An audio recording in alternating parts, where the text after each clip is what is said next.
Hi everyone, Aaron here for Zollotech, and this is the all-new 10th generation iPad. It's a full redesign. We also have the Magic Keyboard Folio along with it. I picked this up this morning. Let's go ahead and unbox it. We'll set it up, take a look at it, and see how it compares with the other devices. Now let's flip this over, and this packaging is a little bit different. You can see it comes in 64, and it also comes in 256 gigabyte variants. This definitely should be bumped up to at least 128, and the 64 comes in at $449. They've moved the price from $329 to $449 this year for the base iPad. It's $599 with 256 gigabytes of storage, and then you can add cellular for another $150, making this up to $749. This comes in blue, silver, yellow, and pink, and this is actually the blue color. Let's go ahead and open this up. So we'll pull back the pull tabs here. This is all new on the packaging. Let's go ahead and pull the other one off. We haven't seen that before. Usually there's just one pull tab or plastic around it. Open it up here, and we'll set the top aside, and let's pull out the iPad and see what we have in the box. So that blue looks really nice. We'll take a closer look in just a moment. Inside the box, we've got some paperwork here. Let's see what we've got. And we've got our little startup guide or quick start guide. We also have our warranty or safety guide, and then 2 white Apple stickers. Now let's set that aside, and inside we have our adapter that comes with it. So this is a 20-watt adapter. As you can see here, it's included, which is always nice. And then we have a braided USB-C to USB-C cable.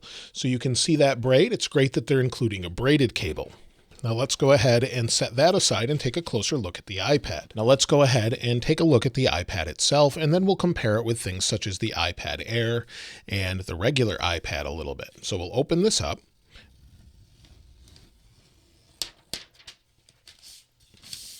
And this is the 64 gigabyte model, like I mentioned before, and I really wish it was 128, but you can see the overall design is pretty familiar. It looks very much like an iPad Air, but a little bit different. If we go around the outside edge, we take a look at the front screen there. We'll talk about the display in a moment. We have our volume buttons on the right side. On the top or the left-hand side, depending on the orientation, you'll see we have a power sleep wake button. We have 2 speaker holes, but only one of them is a speaker, similar to the iPad Air. On the bottom, we have our connector that connects to the keyboard. And then on the other side, again, 2 speaker vents. One is just more for sort of venting for the speaker itself. And we finally have USB-C. Now this USB-C port is great, but it's really only for one monitor at 4K 30 or 1080p 60.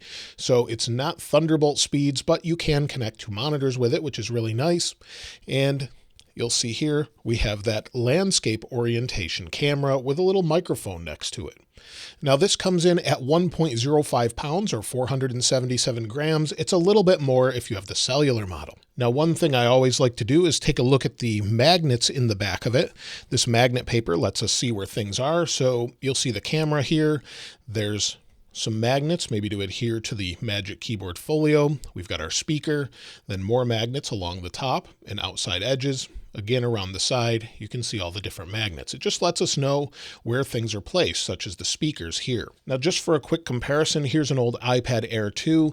Very similar in size, although a little bit taller than the iPad Air 2. So you'll see it's a little bit taller, maybe a little bit wider, and very similar to what we've had for a long time, where we have Touch ID on the front. Now let's compare it with the iPad Air 5th generation real quick. You can see the similarities here, very similar, but the pogo pin connector, or the smart connector as Apple calls it, is on the back instead of the bottom like it is on the new iPad. You'll see it here. And also the overall layout is very similar. As far as size-wise, let's put them side by side. The frame or chassis looks very similar here, although the edges are slightly different as far as the curve goes. So you can see the curve there. It's just a little bit different overall. It's not exactly the same. So that means different accessories you have for this, such as cases, won't really fit. And I did want to show you that really quickly. This is the case for the iPad Air. So we'll go ahead and open it up. Let's see if it will fit.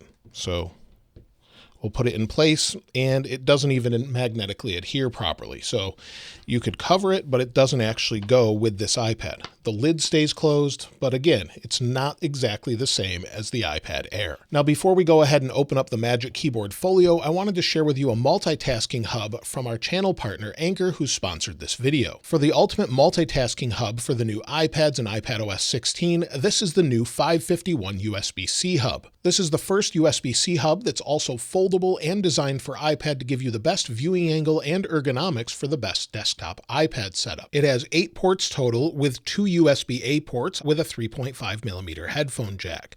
On the back, we have an HDMI port capable of 4K at 60 Hz, along with a power input. On the right-hand side, we have a connection to the iPad, along with a micro SD and SD card slot. If you're looking for hubs or docking stations for your iPads, Anchor's 551 USB-C hub should definitely meet your needs.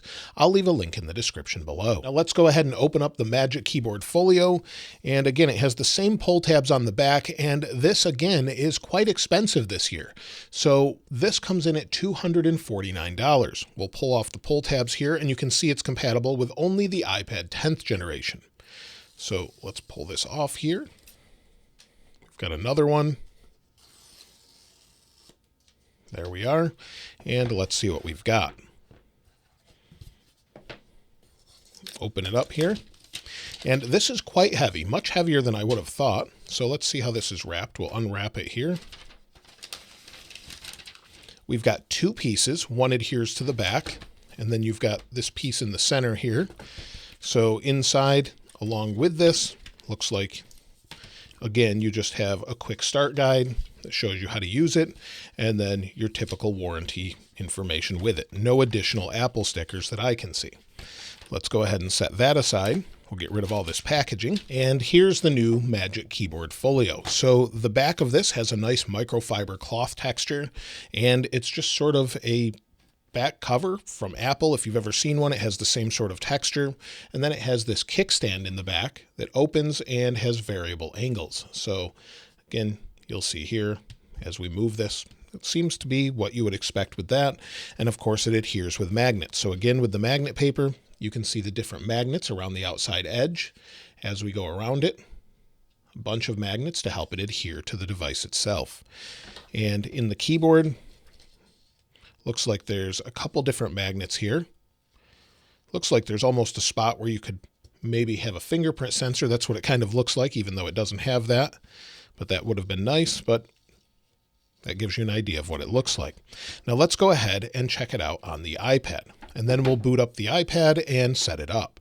So it adheres to the back just like that. It should keep it safe, and then of course allows you to angle it however you'd like. Then this clicks into place very much like a Surface. So there we go.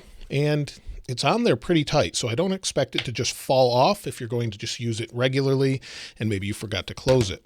When it's closed, it doesn't appear to adhere to this magnetically. So it just maybe a little bit, but it seems to flop around pretty easy. Doesn't take much force to open that up. Now, also one thing to note on this keyboard is that it actually has a function row. You've got an escape key, you've got brightness keys, you've got your mission control, your search or spotlight search, microphone, you have a do not disturb button, your play keys for your media, your volume buttons, as well as a lock button. This is something that we would definitely welcome on iPad Pro, but they brought to this keyboard. Now let's reattach this and continue. Now let's go ahead and set this up like this. Move the box out of the way, and you can angle it about that far down. So this gives you an idea, maybe a 45-degree angle or so. Now let's go ahead and turn it on and get this set up. So we'll boot it up here. Hopefully it has a charge. There we go. It's angled down, and viewing angles are pretty good. And this display, again, is very similar to what we had before. It's 2360 by 1640 at 264 pixels per inch. So similar pixel densities that we've always had. It has 500 nits of brightness. It doesn't have ProMotion. It's not a laminated display, and it doesn't have an anti-reflective coating. And it doesn't have Apple Pencil Hover built in like the new iPads Pro do. So we'll swipe up here, and let's go ahead and get it set up.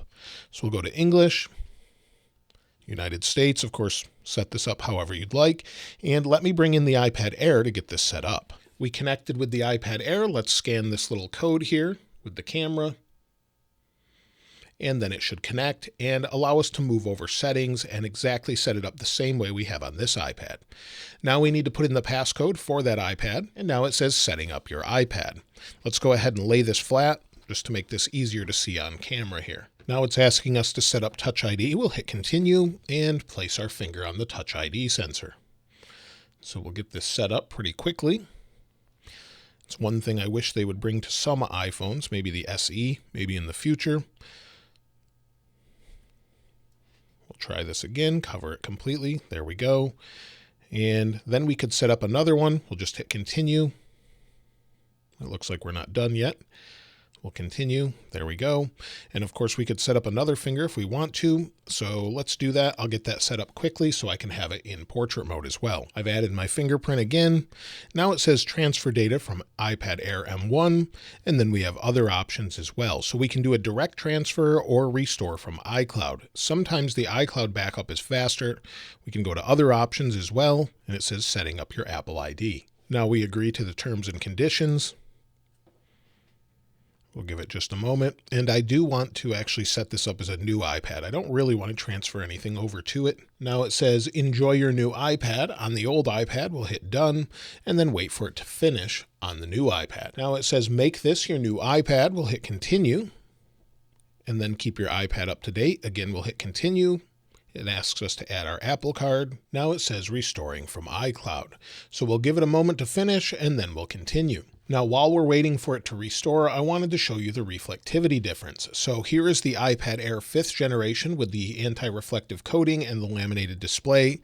With the displays off, you can see in the light here, even if we switch positions of these devices, there's a big difference. So definitely more reflective on the new device, and that's typical of all of the base iPads. So you actually have a laminated display on the Air, but you don't on this device. Hopefully you can see the air gap. There's a little bit of an air gap below the display or the glass. So that's typical of the base iPads as well. Now we're booted up. Let's go ahead and unlock here. And we're at the home screen. We'll turn on Wi-Fi calling. It's going to ask us to upgrade and probably prompt us a few different times. So let's go ahead and take a look at what version is pre-installed. We'll go to settings, then we'll go to about, and we actually have iPadOS 16.0 or 20A8372. If we go back and we go to software update, we have 16.1 available. So it shipped with a pre-release version and we'll need to install this update. So let me go ahead and do that and then we'll continue. Now I've rebooted, put in my passcode. You'll see as I turn on here, we do have a notification that it restored from iCloud. Touch ID is nice and fast. No issues there. We'll do that again. Unlocks nice and quick. So now we're updated to iPadOS 16.1. Now let's take a look at the wallpapers since there's some new ones here. And we'll go down to wallpaper and then go to choose new wallpaper. And then under that, we'll go under stills and you can see the different iPad wallpapers here with the new ones at the bottom. So these are the new wallpapers. Set both. And you have a couple different options. So you have this one. Let's go out. You've probably seen these if you've looked at wallpapers online.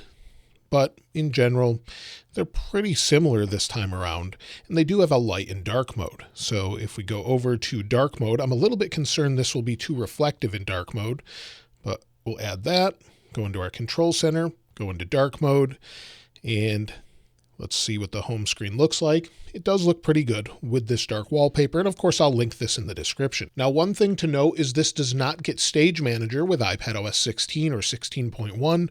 There's just no option for it. Under display and brightness, we don't have the option for it, and the display should be able to handle it, although it's kind of small, and if you've used Stage Manager yet, I actually don't like it on the iPad. It's better on the Mac in my opinion.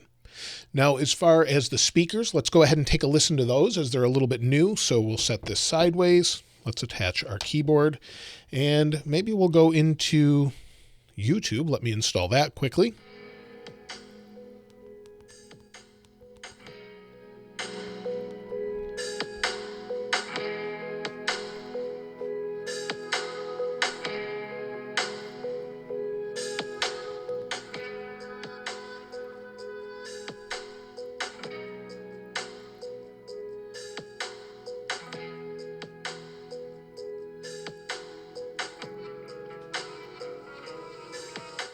The speakers sound pretty good, similar to the iPad Air. They went up to 81 decibels according to the Noise app on the Apple Watch, and I think they sound pretty good. They're not as good as the iPad Pro. They lack the bass and don't really have the area for the resonance chambers that those do, but in general sound great. Movies, TV, YouTube, and all of those things should sound just fine on this device. Now, when it comes to the cameras, we have an all-new landscape camera. On the back, we have a 12-megapixel camera that can record 4K 60. So that's been updated, and that should help as far as photos and video if you want to use your iPad for that, although I don't typically recommend that in everyday use. If you have a phone, that's usually better. If we go into the cameras, you'll see the rear-facing camera. If we go into video, we have 4K 30. Tap on this again, we have 4K 60. If we swing it around to the front, we have an ultra-wide camera that has center stage this year. We can hit the button and zoom way out, but it does only go up to 4K, or HD rather, in 60 frames per second. So no 4K on the front-facing camera. And again, we can zoom in, zoom back out, and let's go ahead and record from this. So if we hit the record button, I'm recording now from the landscape camera on the new iPad in 1080p 30. This gives you an idea of what it looks like, what the microphones sound like. They're not the studio mics of the iPad Pro, and you also can't zoom out and back in once you're recording. You have to stop the recording, go back in, and hit record again. But it gives you an idea of what it looks like overall from this camera, and it's great that it's in the center this time.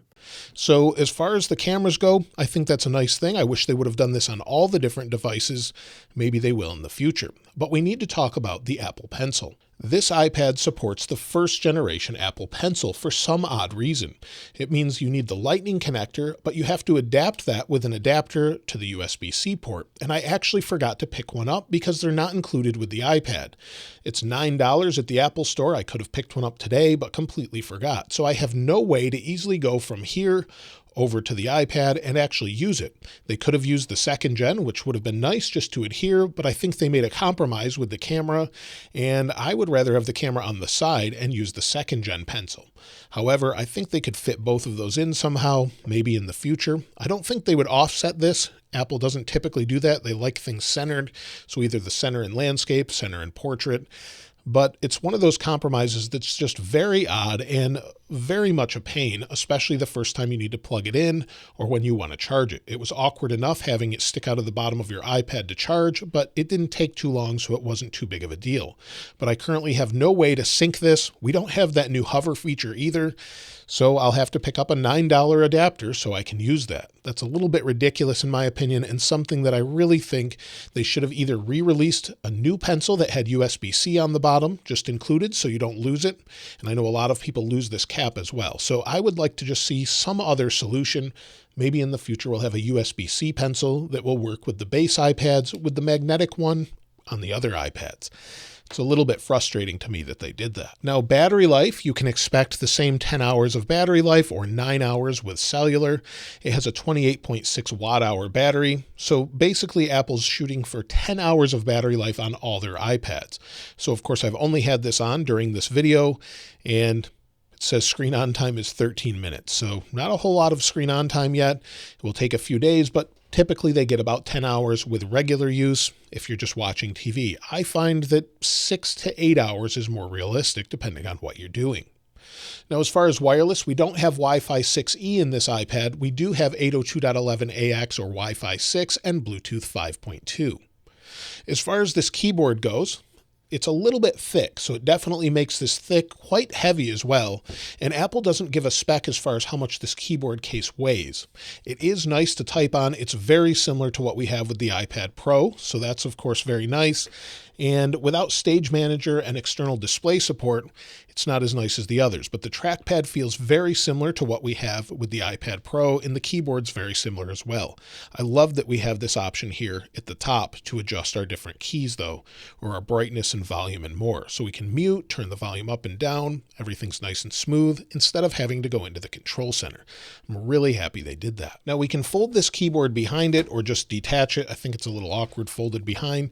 And let's check for PWM on this display, as it looks pretty good so far, but what that is the actual display flashing to control brightness. flashing it faster to control brightness, making it look brighter, slower to make it look more dim. That's typical on many displays these days, but this being an LCD, I wouldn't expect it, but let's go ahead and check. Now, as you can see, there's no perceptible PWM at 240 frames per second. So that's great news. If you're sensitive to PWM and that gives you headaches or causes you to feel nauseated, that shouldn't be happening with this device. So that's great news. It should definitely be a relief to your eyes. However, the reflectivity of it may bother you. So you may want to consider the iPad Air. And who is this device for? Well, that's a bit of a confusing mess at this point.